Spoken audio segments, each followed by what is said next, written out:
Olá, galerinha, tudo bem? Continuando então o nosso conteúdo sobre evolução. Na aula passada a gente viu sobre a teoria sintética da evolução, certo? E a gente vai revisar um pouquinho falando dos princípios dessa teoria sintética da evolução, certo? Que é a transformação das espécies, né, ao longo do tempo, que ele vai sofrer dois princípios, de anagênese e cladogênese. Certo? Lembrando que a palavra gênese vem de criação. Aqui nós temos uma representação, certo? Olha só, uma espécie a gente pode dar como de um inseto, né? A espécie A, ok? E olha só, o que é a anagênese? A anagênese é caracterizada por mudanças graduais nas características dos indivíduos dentro da espécie, decorrentes de processos evolutivos como a seleção natural, recombinação gênica e mutação, certo? Então aqui, ó, anagênese aqui que são mudanças graduais, né, de indivíduos de uma mesma espécie, ok? A cladogênese, o que é a cladogênese? Olha aqui a representação da cladogênese aqui, ó. Ela ocorre quando duas ou mais populações isoladas, aqui nesse caso duas, sem contato sexual e intercâmbio de genes, né, o isolamento reprodutivo, sofre transformações tão severas ao longo do tempo que se tornam espécies diferentes, certo? Então olha só aqui, ó. Essa espécie aqui sofreu uma certa evolução. Aqui a anagênese aqui, ó. Então ela começou aqui certas mudanças. Mas na cladogênese é quando ela chega ao quê? As transformações tão severas, tão grandes, que formam-se até espécies diferentes. Olha só, daqui ó, a anagênese aqui, ó, era amarelinha, depois tornou uma espécie verde. Aqui é amarelinha, depois tornou uma espécie vermelha. Então aqui a cladogênese é o quê? De uma espécie A formou duas espécies diferentes, certo? Essas transformações são ao longo do tempo, ok? Por um processo de evolução, mas elas evoluíram dessa espécie aqui, ok? E outra coisa, eles não tiveram contato sexual, não é uma espécie diferente, não. É o que? Essas transformações ocorrem ao longo do tempo que tornam, então, essas espécies diferentes. Tá, mas como que ocorrem esses mecanismos por trás dessa cladogênese? Como que ocorrem essas transformações? É isso que a gente vai ver, então, nessa parte que nós falamos, que nós estudamos de especiação, ok? Que é aqui, ó. Grande parte dos cientistas adeptos à teoria sintética da evolução acredita que a formação de novas espécies a partir de uma espécie ancestral, que é o princípio da cladogênese, ocorre pelo processo de especiação. Existem os dois tipos principais de especiação: especiação alopátrica e especiação simpátrica. A gente vai vou explicar para vocês bem certinho a diferença uma da outra, certo? Mas olha só, o conceito da especiação alopátrica ocorre o quê? A formação de novas espécies a partir de um grupo de uma mesma espécie ancestral que foram separadas por barreira física. Essa barreira física, por exemplo, aqui é um isolamento geográfico, tal como uma montanha, um deserto, um oceano ou um rio. Então, o que? Alopátrica, novas espécies, que elas são formadas de um mesmo ancestral, porém foram separadas por uma barreira física, né, que pode ser um isolamento geográfico, como eu dei como exemplo ali, uma montanha, um deserto, um oceano ou um rio. Já a especiação simpátrica, formação de novas espécies de uma mesma espécie ancestral que não sofreu isolamento geográfico, mas que foram submetidas a uma seleção natural disruptiva. O que é essa seleção natural disruptiva? É aquela que seleciona conjuntos gênicos tão distintos dentro da população que levam ao estabelecimento de fenótipos extremos. Eu vou dar um exemplo para vocês aqui que vocês vão entender melhor aqui a diferença um do outro. Olha só. Aqui, a alopátrica é simples, certo? Olha só. Primeira etapa é o isolamento geográfico, a segunda etapa é o isolamento reprodutivo, uma vez que se elas se separaram, aqui elas vão se reproduzir. Então, ó, o halos, né, é outro, pátria, né, vem do grego, né, lugar de nascimento, né? Então, halo, outro lugar de nascimento. Aqui, ó, vamos lá. Exemplo, digamos que há milhões de anos, um grupo de dinossauros da mesma espécie, essa espécie A, habitava em determinado local. População inicial, espécie A. Dois grupos se separaram e passaram a viver em diferentes condições ambientais. Então, um grupo foi para cá, outro grupo foi para lá. Certo? Olha só. Aí o isolamento geográfico, por exemplo, assim, um oceano que separa essa espécie daqui, que veio para cá, esse grupo que veio para cá, esse grupo que veio para cá, certo? Olha só, o isolamento geográfico, barreiras físicas, rios, oceanos, vales, montanhas, etc. Ó, foi a formação de duas novas subespécies ou raças, mas ainda não ocorreu especiação, uma vez que ainda pertence à espécie A, certo? Os dois grupos poderiam se reproduzir entre si. Então, na especiação alotrópica, né, forma-se subespécie.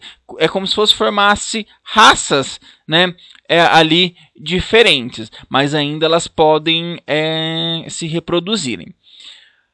Nós podemos dar como um exemplo, por exemplo, o cachorro, certo? O cachorro doméstico, ele tem todos os cães, ele tem uma única espécie, canes familiares. Porém, eles possuem subespécies, que daí nós falamos de raças diferentes, certo? Por isso que, de uma certa forma, né, eles têm características diferentes, porém, eles podem ainda cruzar entre si. Por isso que é normal, às vezes, cruzar. Claro, tem uma questão anatômica, né, que às vezes impede isso. Mas, por exemplo, às vezes um vira-lata consegue cruzar com um pincher. E aí tem questão genética ali dos dois parecidas, certo?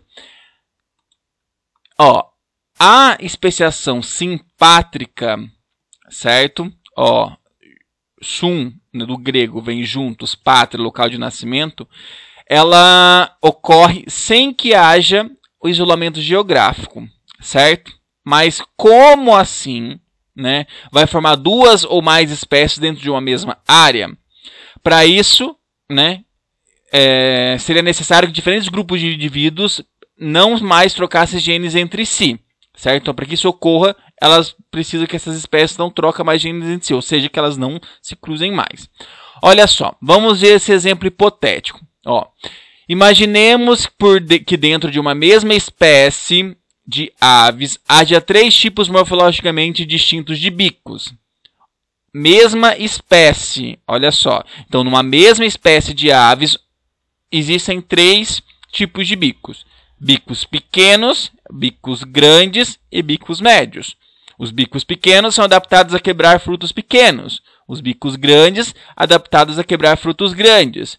E os bicos médios, adaptados a quebrar frutos dos tamanhos intermediários. Ocorre que na área onde essas aves vivem, por uma série de questões ambientais, 2 tipos de aves passaram a se desenvolver com maior frequência. Aves com frutos pequenos e aves com frutos grandes. Repare, olha só, que ocorrerá uma seleção natural disruptiva. Isto é, as aves com fenótipos extremos, olha só, com bico grande e bico pequeno, serão favorecidas. Enquanto que as aves que bico médio, elas serão menos favorecidas, certo? Aí o que vai acontecer? Uma questão de seleção natural. Se os rituais de casamento forem mais comuns nas áreas de alimentação, há mais fluxo gênico entre aves com bicos semelhantes e menor, certo? Olha só então, e menor fluxo gênico entre aves, né, de bicos morfologicamente diferentes, ok? Por que então? Porque naquela área que tem aquele alimento vai conseguir se desenvolver apenas aquelas aves que têm aquele tipo específico de bico, certo? Ó, assim, no decorrer do tempo, mesmo sem isolamento geográfico, podemos ter a formação de 2 espécies de aves diferentes, se no decorrer do tempo ocorrer um isolamento reprodutivo, certo? Então ali, pessoal, olha só, então, vamos novamente aqui, ó. Vamos fazer aqui, ó. Repare, né, olha só.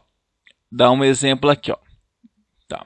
Ó, imaginemos dentro de uma mesma espécie de aves haja 3 tipos, bico pequeno, bico grande e bico médio, certo? Nessa área onde as aves vivem, por questões ambientais, né, 2 tipos de aves passaram a se desenvolver com maior frequência.